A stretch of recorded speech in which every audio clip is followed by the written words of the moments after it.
Hello and welcome back. My name is Joon if you're new to this channel, and I am a journeyman plumber in the Service Commercial Union, and I wanted to go over 5 things that a third-year apprentice is expected to know if you're in my world and hopefully in someone else's world. So if you're a journeyman or if you're a plumber and you've gone through this process, I would encourage you, please leave a comment of what you expect of your third-year apprentices. So number 1, this is the danger zone. This is where the ego versus skill start to meet each other. So, as a third-year apprentice, you might think you can do it alone, and you should go ahead and try. I want you to actually start leading me now. Can you tell me what we need for today's project? Can you start telling me what you need for your measurements? Can you start telling me what you need for a cut? Can you start telling me what you need for a look ahead in terms of what we're going to need next in the process? Those are things that I'm expecting of a third-year apprentice, especially if we've been working together for 3 years. Again, it changes so much so quickly, even on a daily basis, a weekly basis, especially 6 months. You may not be at that same project. You may not be with the same person. You may not be with the same crew. Who knows? So when you're showing up, hopefully you can make yourself an asset to the person that you're going to be working with. And sometimes you don't want to be an asset to some people you're working with, because listen, you can learn something from everyone. Even if it's a bad journeyman, you can learn what not to do.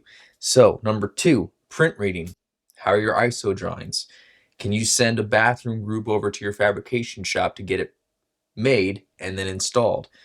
Are you able to communicate in the plumbing terms that you've started to learn?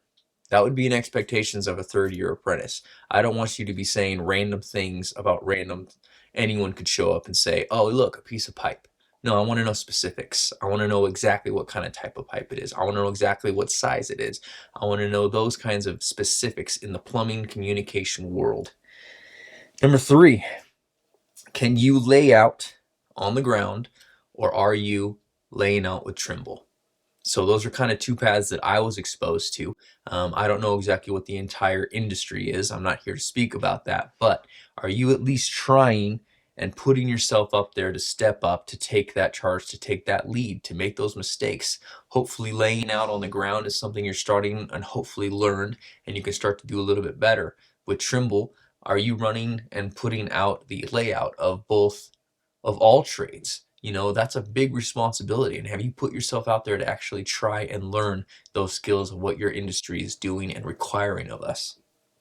Number 4, are you working with a 5th-year apprentice? Are you working with a 1st-year apprentice? Are you able to show them around? Are you starting to understand a little bit more of what's going to be expected of you come your 5th year?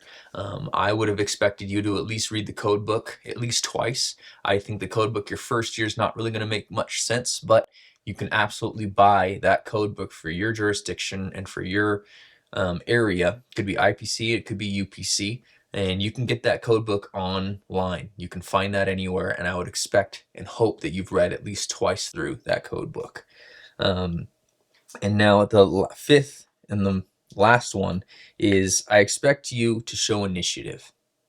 Meaning, are you starting to lead underground overhead, starting to do the trim, starting to learn the point of use of plumbing?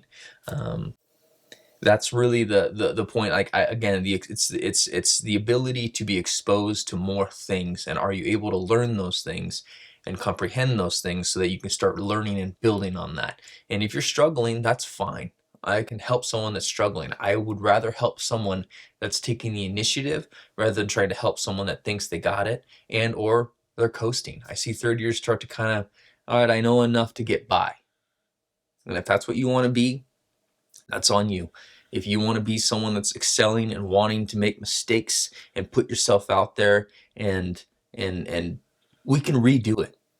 On all honesty, if your mistakes happen now, some mistakes you don't want to happen, i.e. flooding a building, that's a big one you don't want to do. But if you need to cut out a fitting, if you need to cut out a little area, that's fine. It can be reworked. But the amount of initiative that I expect a third year is you need to become an asset, and hopefully you become an asset to me as a journeyman plumber, that I can rely on you to know a lot more and be in depth about that. So those are my 5 expectations of a third-year apprentice. And my final thoughts right now, with a third year apprentice is, where are you going to be? What is what are your goals? You can kind of reevaluate now where you're at. You only have 2 more years left. You're going to go into your 4th year. You're going to start learning a lot more in depth of codes and all that from your schooling. But where's your head at? Where's your mindset? Do you need to reevaluate who it is that you are? Do you need to reevaluate what it is that you've done over these last 3 years, and maybe start to really curb where that trajectory is going? So at the end of the day, you're doing it. Finish. I think it's worth it. Again, I can't reiterate that to you. So thanks for joining. I hope that you like and subscribe, and please comment if you have expectations of what you think a third year apprentice should be. Please share it with us all, and thanks again.